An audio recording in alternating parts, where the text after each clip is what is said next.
Welcome to Entertainment Drive-Thru.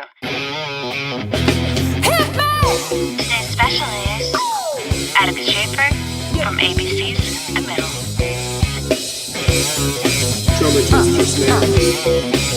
Quiet on the set. Ladies and gentlemen, welcome to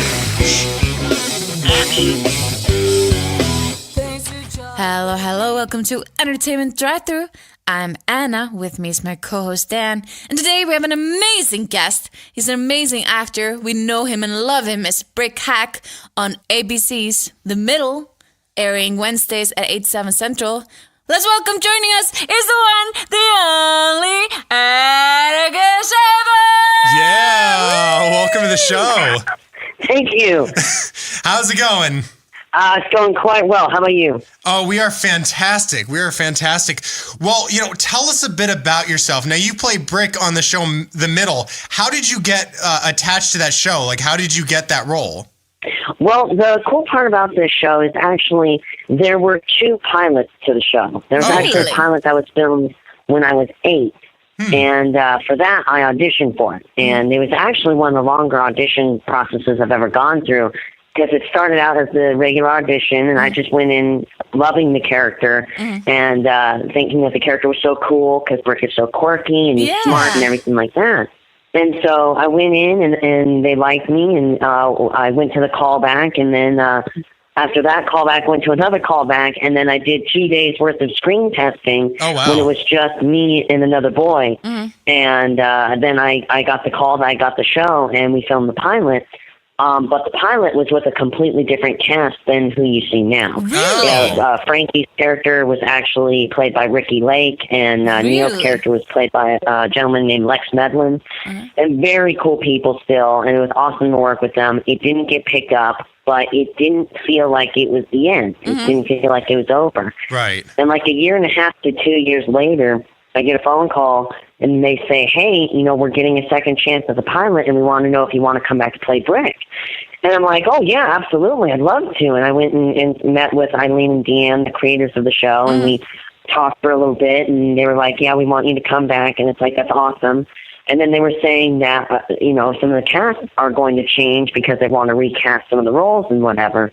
Well, about halfway through the filming of the second pilot, which is the pilot that you know now with all the family the way they are, right. I realized I was the only cast member to be brought back from the previous pilot. Really? Wow. That's amazing. Yeah.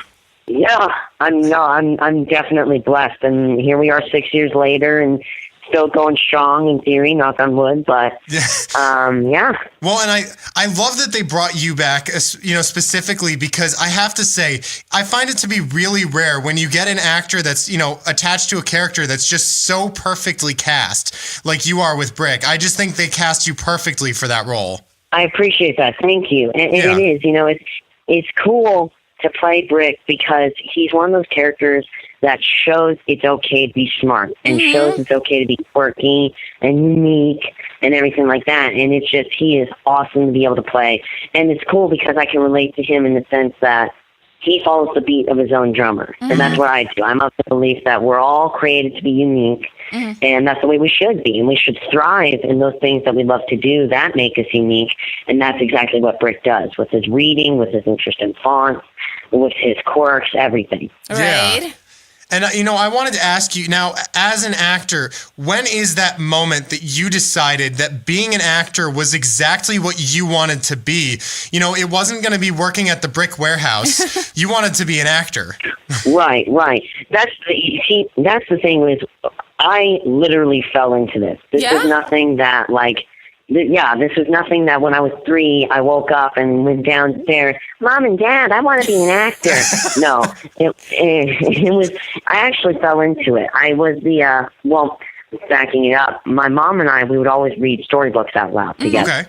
And we would do the character voices and stuff like that. And we'd really get into it and just have a lot of fun and be silly and kind of get into the characters in the story. Right. So I could read and I loved to play around with my voice, and it was fun to do stuff like that. And I became the poster child for my hospital, and I would have to go to banquets and make speeches and whatever. Nice. And it was cool because I didn't get stage fright, and I actually enjoyed talking to people, and I could talk to people of all ages, and be able to like relate to them or talk to them or whatever.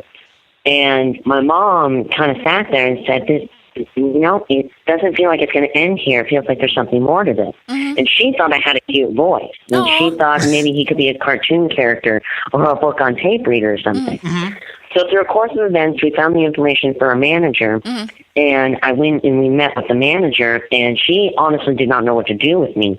However, she thought the same thing. Oh, maybe he could do voiceover and whatever. So we signed on for just everything, theatrical and animation, and just wanted to see where it went. Right. And about a month later, her daughter/assistant accidentally sent me on an audition for a CBS role called The Class, a guest, Oh, wow. a CBS show called The Class. I like that show. And Just I was, accidentally, out of the blue. no, it was. She had no clue who I was or anything. She just saw the headshot and picked it.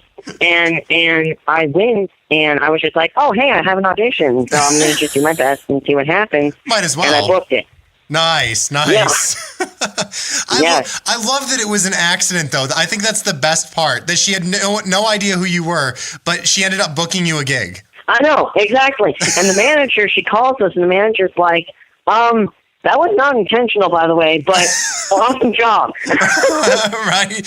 Well, and I love, though, that you brought up, reading the stories aloud because, and I've noticed that you have done some voice acting as well. One of the movies that you were in was Frankenweenie, and you did some other roles, doing voice acting. Do you find that reading the stories, when you were younger really helped you out for that?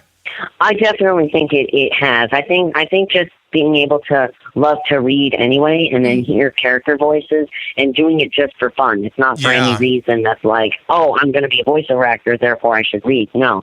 My mom wanted me to read anyway, regardless of whatever I was. She wanted me to love to learn. And she instilled that in me. And she made it fun by doing these character voices and being silly and having fun with it and whatever. And it definitely progressed into later on in life because I did love to read, and it just kind of followed suit into the voiceover acting. Yeah. That's amazing. Now with Brick, because he's starting to do his own novel writing, have you ever tried that? I actually have, and I actually really do enjoy writing. Yeah? It's one of the things I want to, it's one of the things I actually want to do is when I'm a little bit older, I finished high school and I'm getting into college, I want to enroll in film school and study to become a director/writer. Nice. And so, is there any specific genre that you're leaning towards, or? Well, right now, I mean, I'm a huge nerd, so I write stuff about like zombie apocalypses and also I love military history, so it's stuff all like that. And that goes well together, so zombies and military, Yeah, exactly. So that's kind of where I'm leaning toward. He's gonna write the zombie apocalypse version for the middle part 2.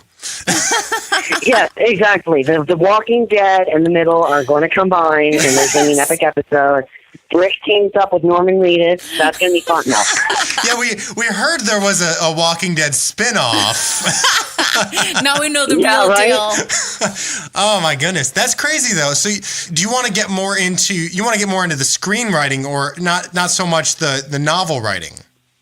Well, I mean, it is both. I kind of am, as of right now, it's very loose, but I'm like, oh, if this was a book, what it would be like, and just kind of seeing how it pans out, getting words in my head on paper. But I may end up writing a book, I may end up doing screenwriting, I may end up doing both. So. Right.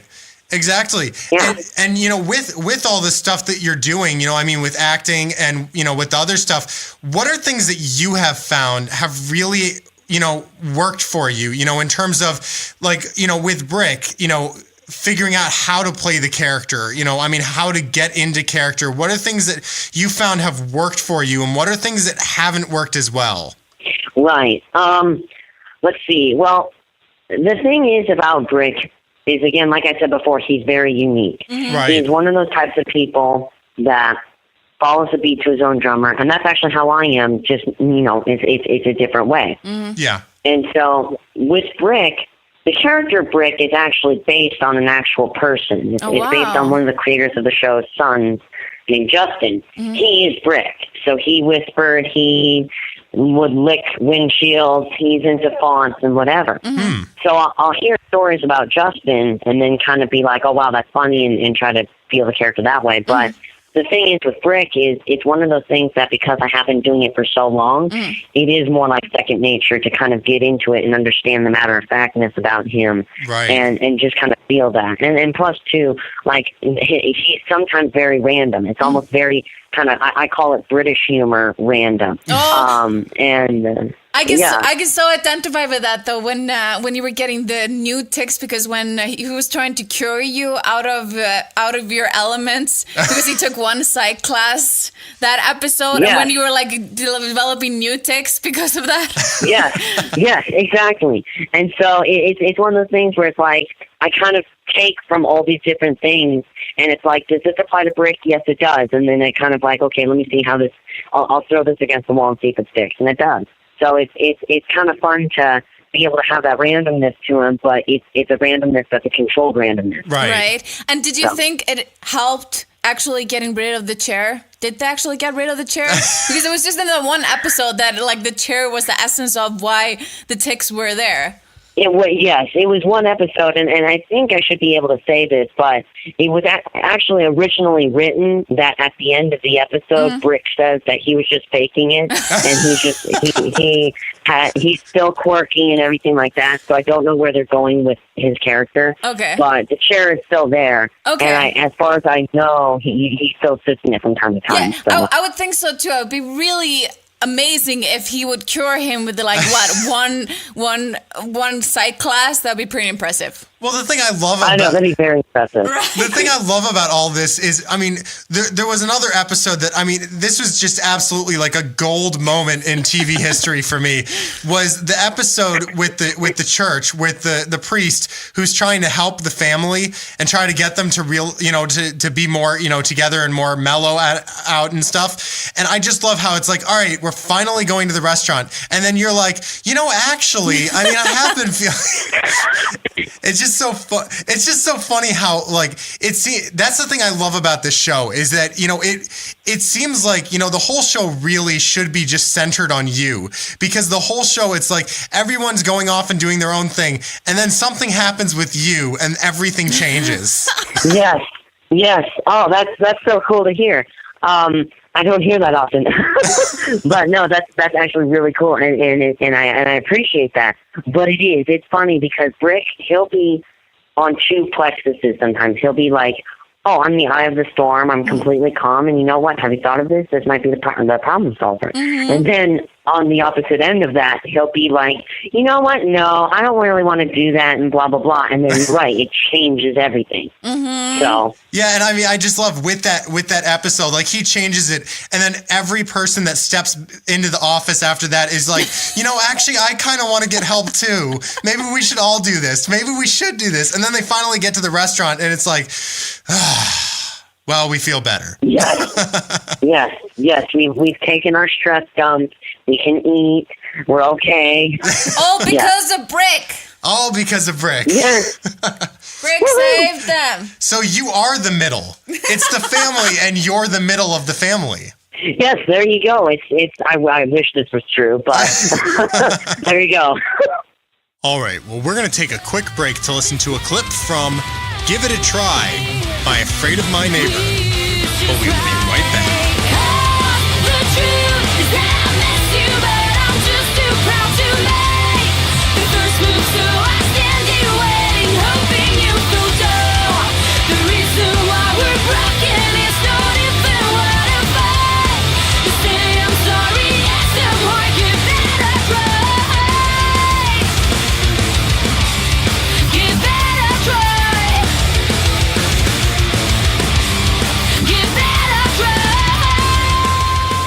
Now, with everything that you've done so far, with your whole career up to this point, what has been one of the biggest challenges for you, and what have you done to overcome it? Ooh, you know what? I mean, the thing is there's a lot of stuff that goes on behind the camera that is like the crew, and you have the production people and everyone trying to get their time in to do whatever it is they need to do. And you work on shows, and this is just all across the board, broad spectrum that you pick on on over the years. You definitely have shows where it's like, wow, these people are like family. Mm-hmm. They treated me so well. It's amazing. It's fun, and it's whatever. Mm-hmm. And then you get those shows where it's like, wow, these people are great, except this one person. This one person gives me a headache. No, but it's my dad. This is one of the few funny things my dad has ever said. He goes, "You're learning how to work with difficult people," and it's true. And it is interesting, and these are all the life skills that you kind of need for whatever job you get into, but especially in this business. Yeah. So it's interesting to see. It's interesting to see not only how people are, but also I'm not trying to sound like an expert, but trying how you approach them. Is it okay? These people are kind of not feeling well. Whatever's going on with them, let me try to understand them, and try to be on the same level playing field with that. But so it is. So it's very cool to be able to see that and understand that and learn about that. And that's just one of many examples I could give of stuff that you learn behind the camera, and then you're at your job and understanding that and how you respond to it and whatever. Oh, absolutely.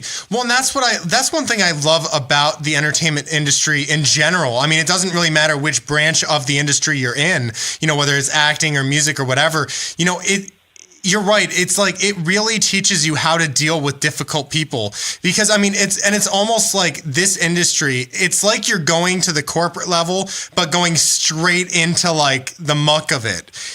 We deal with this right off the bat. So it's kind of we're forced into it. So we really have to figure out, are we going to learn how to deal with this, or are we going to take it for the entire time we're in it and be miserable? I think it's a good thing to think about.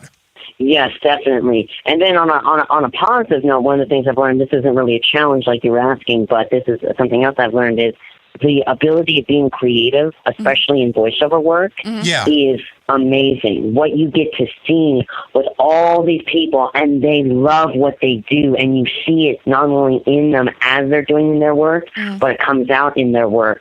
And the art form of what they do, in whether it be in the voiceover booth, whether they be the animators, whether they be whoever.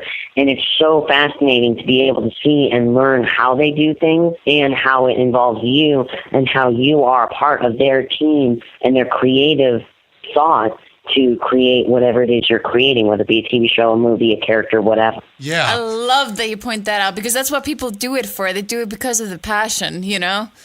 To all the struggle and everything. I love it. I absolutely love it. Well, and I did want to ask you a question here, while we're on this kind of topic. I wanted to ask you, because, as some myself, one of the things I deal with is I have Tourette's syndrome, and I've noticed, you've been open a lot about what you have, which is the osteogenesis imperfecta. And, I wanted to ask you about that, because, for me with Tourette's, and I know they're not the same, but, I had a long part of my life where it really, it just kind of halted me from doing things that I wanted to do, because I kind of felt weird about it. And I was wondering, with what you have you ever had to go through those moments, or did you just from the beginning go, what, I am who I am, and this is just, what I have? Yeah, that is a very good question, and it's actually good that you brought up about what you have too, because see, here's the thing. The position I'm in, this is the blessing of it all. The position I'm in, I have the ability to be a role model for people that are dealing with any kind of challenge they have, whatever it may be, emotional, physical, mental, spiritual, whatever. It's a challenge, it's an obstacle that they need to overcome, and I can be a role model and show them, hey, listen, and this is what I always say, we have all been created the exact way we are supposed to be. We are who we're supposed to be. And then, and like you were saying, that's what my mom has instilled in me with my condition, is you are the way you're supposed to be, and God created you the way you're supposed to be, and you are you. You are not an actor who is disabled. I'm sorry, you're not a disabled actor. You're an actor who happens to have a condition. It does not define you. Right. And that's what I go out and tell people, whether they have my condition or something else completely different. If you have an obstacle, you do not let it define you. And I hate using the word disability because it in no way disables you. Oh, if you put your mind to it, you can. It's just a condition, and therefore, what does that do? Okay, I have to do things slightly different. But even though I do things slightly different, I'm still able to move forward and do whatever it is I want to do. I have not lost out on anything. I'm just careful with what I do, with the things I do need to be careful with. Exactly. Besides that, I am who I am. Yeah. So I'm very happy you brought that up because that is a good point, and that's my message I kind of want to share with people. It's not anything else but, listen, be yourself. Yeah, and I like that you bring that up, especially the fact that you brought up that, you don't like the idea of being called disabled, because I absolutely agree. And that's actually, I think, one of the things that really made it hard for me for the longest time was the fact that I kind of felt like I was disabled. And then it got to that point where I was like, well, it doesn't really make me any less of a person. It just means that, that I have a different condition than other people. But once I realized that I'm not disabled, that's when I realized, it's really not something to be this upset over. Yes, correct. Yeah, and I agree. Yes. It's good to have people like you out there, being a good positive role model. And I have to say, absolutely, I was, very inspired, when I learned about you having that, and me being able to see, other people out there, with things getting in the way, but them saying, you know what, I'm not going to let it get in the way. I really like that. I appreciate that. Thank you. Yeah. And I love also that TV writers are writing more into, I loved in Parenthood where they had the kid with Asperger's, and I love with your series that you have, because everybody has something, as much as we, everybody has different types of conditions and we're all different for a reason. And I love that you point that out and just, be who you are. Yeah, be who you are. Yes, exactly. You got to be yourself. Absolutely. Well, speaking of challenges, we have a new challenge for you today. A fun challenge. Okay, if it's a fun challenge, I'll take it. Yes. We are up to our segment, the question of the month.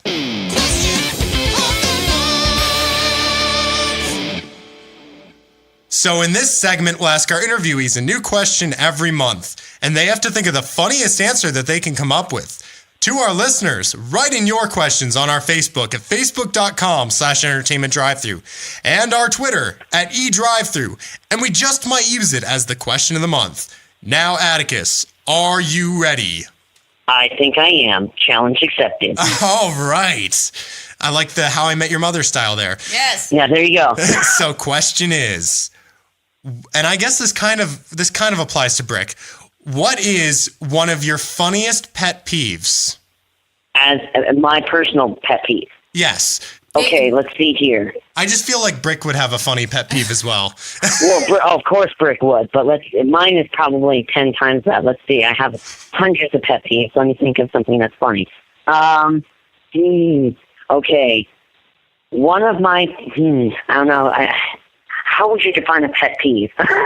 Is it OCD? Is it being a germaphobe? What would you define as a pet peeve? Well, I guess both of those could be. I think my biggest pet peeve is that I cannot stand people that are cocky. They drive me nuts. I get so annoyed. I'm sorry, Alec Baldwin is probably a very nice person, but his cocky personality drives me up the wall. Everybody loves him, and I'm like, he's so cocky. I just want to punch him down and let him be with our normal sized people. Now we're gonna interview him on this show, and he's gonna say, so I was listening to your interview with Atticus, and right, yes, exactly.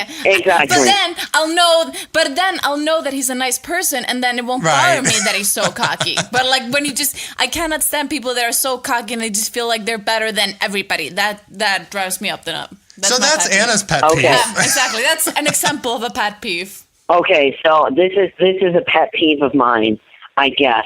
And this is an art, I swear to you, this is an art form in and of itself. It is amazing. I'm not trying to be mean, but as a pet, she's already called out Alex Baldwin, so I don't think I can. I think the bar has been set pretty high. Right. But let me just say, I love theater performances. I think theater is really cool. It really is. But there's a certain specific group of people And I know one of them. I saw him at a Christmas party I went to that my manager was hosting. Mm-hmm. I saw him there. There's an attitude of people that are in theater, and I kid you not, this is a kid who I knew a long time ago, sounds as normal as you and me, comes to this party. I haven't seen him in probably 3 years. Mm-hmm. Comes to this party, taps me on the shoulder. All of a sudden now he's trying to be like Marcus Mumford in a very bad way.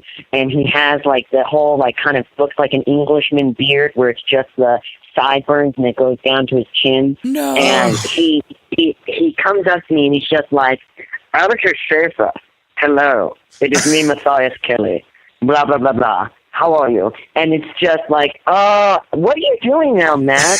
I'm in theater. I'm at Cal Arts doing theater. And this and that and this and that. I like crumpets. And it's like, seriously, Matt? Oh, my God. Please get away. No. And he actually successfully took over the conversation. And my mom was taking pictures because I was with another friend of mine and then him at the party. We were all talking. And she was taking pictures, and it's like, oh, hey, wow, that's cool that they're all there. And again, I'm initially starting out with, oh, he's just getting older, and he's trying to be bohemian, blah, blah, blah. And he keeps going and going and going, overbearing this conversation. Eventually, I get home, and I look at the pictures my mom was taking, and she pulls up this picture, and it's the epitome of a perfect picture because it's him and he has this look on his face like, oh, I'm all that and I'm Matthias and blah, blah, blah. And you look down to my face and I have the biggest whatever face on my face and it is priceless. Oh, that is my fantastic. pet peeve is theater people that always have to act like they are on stage. Thank you. My question is, though, because you said this, now, do all theater people, in your opinion, have to eat crumpets? No, they do not. But this is what I'm quoting from Matt. So this gentleman here, I'm just quoting from him. So I just love. So they turned British? No, he's not, but he's trying to be. Oh my goodness. I love that though, because that's kind of like that old stereotype of theater people, and you actually experienced it head on. Yes, I did, yes. It was an adventure, I suppose, but I now have a pet peeve for this specific interview. Yes, perfect. Now was that, I have to ask, was that in Los Angeles or New York? That was in Los Angeles. Really? Yeah, I would have thought it would have been in New York. Because he said Cal Arts. Oh, he did say Cal Arts. That's true. That's true. That's funny. Yes. Also, it's not. Yes. That's really, really funny. Yeah, Cal Arts. That'd be really. I'm sorry. I just picture it. It's funny. Well, you have to admit it is in Valencia. It is in Valencia. Oh, I go to Valencia and I attend Cal Arts Theater Group. And then someone else, oh my God, this was hilarious. Someone else there said, oh wow, I do theater too, that's cool. Oh, he almost pooped himself with excitement. Oh, you're on theater. Oh my, that's so wonderful. What do you do? And he struck up a conversation like that. And it's like, oh no. Wow. Why do I have to endure this? I think this story would just be epic if it turned out that he was from like Texas and had like that really thick Southern accent, like normally. Oh yeah, no. Again, I know this guy from before. He does not talk like that. Right. He is just as American and plain as white rice, and he is like he also had a sarcasm about him. And I will admit, I am a nerd. I am not that coordinated. I had my little cup. And I was drinking apple cider, and I finished it. I was standing in front of one of those trash cans that you push with your foot, and then the lid opens. Yeah. Well, he's talking, and so it's me and this friend of mine, and then him, and he's talking, and I'm trying to be cool. I know I should stop trying to be cool. I tried to hit the thing backwards with my heel to make the thing come up, and then I could stick my cup in behind me while I'm still listening to him. And it turned like my heel strength apparently is not good. And I lifted it up like maybe a fourth of an inch. And so I dropped my cup and it rolled all the way under this grill that was there. So I have to quickly bend down and then I reach for the cup and then I go off somewhere to throw it away. all while he is saying, "Oh my, I think that is the most awkward thing I have ever seen in my whole life." Oh It's my like, God! Oh, Yeah, man. I know. Well, anyway, getting back to the interview now that we've had our fun. And our crumpets. Sorry, I have to say, now that we've had our fun with crumpets, yes. Now I wanted to ask you, now we talked about how you got attached to the show. We talked about how you got into acting and all, other stuff. What is some of the best advice, though, that you've learned over the years that's really stuck with you that you would recommend to people just getting started? Right. Well, see, here's the thing: is my mom and I we have long talks all the time about not before I got into this business. Her advice to me has always been be yourself, and that's why I kept saying that earlier: is be yourself, and that is the best advice you could ever have. Because when you get into this business, there are a lot of amazing things about this business, but there are a lot of things about this business that can and will try to change you, and it might not be for the best. But you have to have your feet planted in your moral ground and know who you are, know what your beliefs are, and stick to them. It's not a matter of being a people pleaser. It's not a matter of just saying yes to everything or saying no to everything based on someone else's beliefs so that way you make them happy. You have to be you and hold your ground on your beliefs. And not in a militantly mean way. It's just hey, I am who I am. I know who I am. If you're different, that's fine. I accept that, and I hope you accept that too. But I'm here for work, or I'm here for whatever, and you gotta stay true to that. Right. Absolutely. Now, what about managers and stuff? You got very lucky with your manager, apparently, or at least the daughter of the manager or whatever that sent you on the audition. How does it go with managers and talent agents and such? Again, this is one of those things where I'm very thankful. My mom is a native Californian, grew up in the Valley, and she is very, very streetwise. She can see right down through the water into the pond with a lot of stuff. And so, number one, this is for general too. Number one, you have to have a group of people around you that appreciate you for you, that love you for you, and you have to have that group around you because they will keep you humble and they will keep you down to earth. And if you need to go to them for advice, they'll give you honest advice, not just, I'm pleasing you advice. Right. As far as agents and managers go, it's one of those things where I got a wonderful manager and a wonderful agent the first time around. Things started to happen. I left both of them at one point in time or another. Tried a different agent, a different manager. They are not like the agent and manager that I used to have. The really good, know me, appreciate me, etc. So I actually ended up going back to my original agent and my original manager, and they have been on my team 100%. You have to be careful because there are people that will take you on just to get a quick paycheck or whatever and not do what is best for you. You have to have people that want to do what is best for you, want you for you, and appreciate you for who you are. And then they and that's how it is with every one of their clients. There's no scale system that's this is number one, everyone else is subpar. No, you have to have a system where it's okay, these people are just starting out, so I focus on them a specific way. And these people have to, like me, I'm on a show and whatever, I'm focused on by my agent manager specific way, and then so forth and so on up the ladder.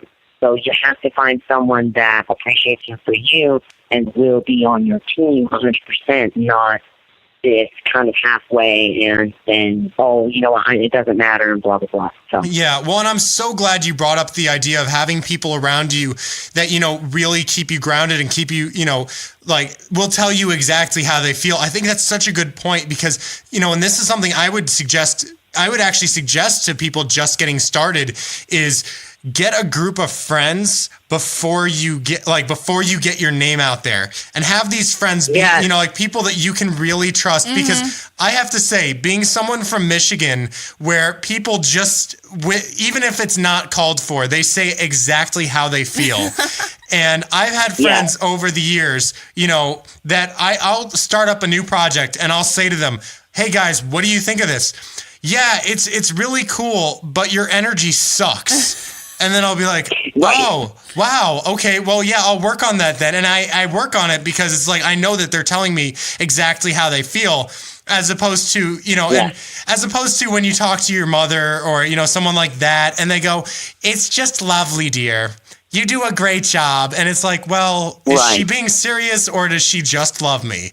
And I feel like that's kind of what you're going to end up getting once your name is out there, once you've really gotten established.